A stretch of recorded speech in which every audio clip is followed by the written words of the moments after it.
Tonight, as the nation grieves We need to focus on the healing and hope.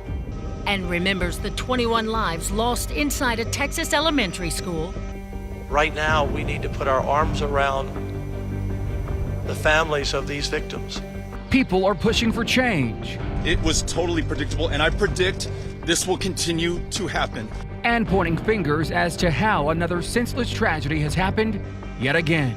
People are rightfully angry. 10 TV looks at what's happening in our own state and neighborhoods and how you can give back in a time when we're all hurting.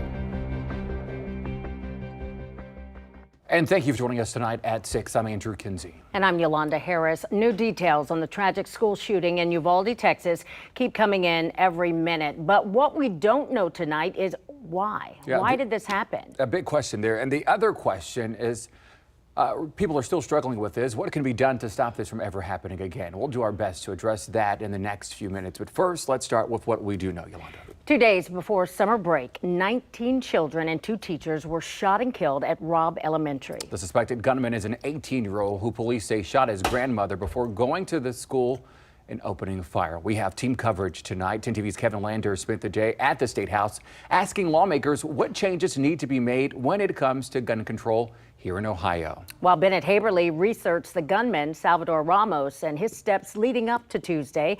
But first, 10 TV's Brittany Bailey joins us now with information on the lives lost. Brittany? Well, Yolanda, take a look behind me. These are just some of the faces of the 21 teachers and students who were killed in our country's latest school shooting. We're showing you just a few that we've seen so far.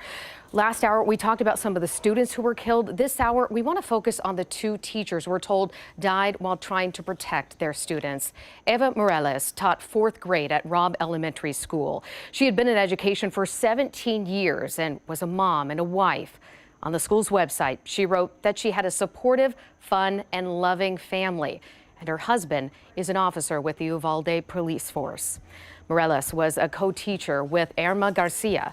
They had been a classroom team for the past 5 years, and Garcia had been in education for 23 years, all of that at Robb Elementary.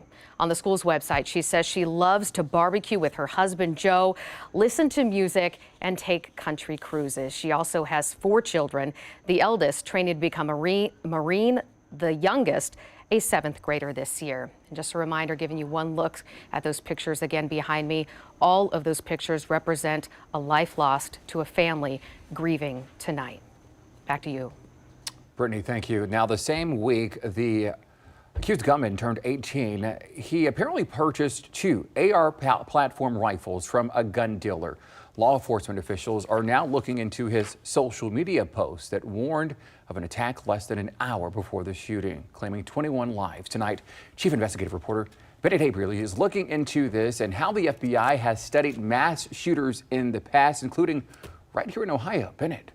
Andrew, the study of mass shooters is part of a years-long effort by the FBI's Behavioral Analysis Unit to understand what makes these shooters carry out these attacks. The gunman in yesterday's attack was killed by police, but the FBI has made efforts as part of their research to talk to the gunmen who have survived. 18-year-old Salvador Ramos was relatively unknown to law enforcement, with reportedly no known criminal or mental health history. His grandfather told reporters this outside of his home Wednesday, where law enforcement officials were conducting a search. Could you give us any insight into his state of mind? When's the last time you spoke to him? I speak to him daily, but... ¿Usted sabía que tenía armas su muchacho? No, hombre. No sabía. Did you know he had guns in the house? No? I didn't know. I get up at 5 o'clock, leave, come back. Ramos purchased the 2 AR platform rifles on May 17th and May 20th from a federal firearms licensee. The same week, he turned 18. Authorities believe he posted images of the weapons to Instagram and offered a warning on Facebook in the minutes before he shot his grandmother and headed to the school. For years, the FBI's Behavioral Analysis Unit has studied mass shooters, including those who survived the attacks they carried out.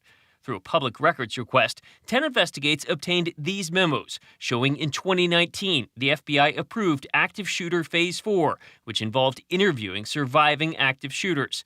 This memo lays out part of that research, which included a request to interview these 4 gunmen who are currently serving time in Ohio prisons for the shootings they committed in this state.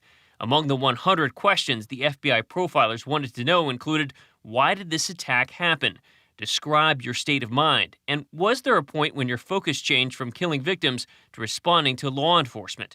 The researcher wrote that these interviews will help determine how shooters perceive the police response, adding that this valuable information will inform not only preventative but tactical strategies and represents unique data only that can be obtained via an in-person interview with the shooter. And we reached out to the FBI to learn more about its continuing research into this. We got an emailed response back saying that they could not provide an update, at least not today. We also reached out to Ohio prison officials. We had questions about this research, and tonight we are still waiting on a response. Yolanda?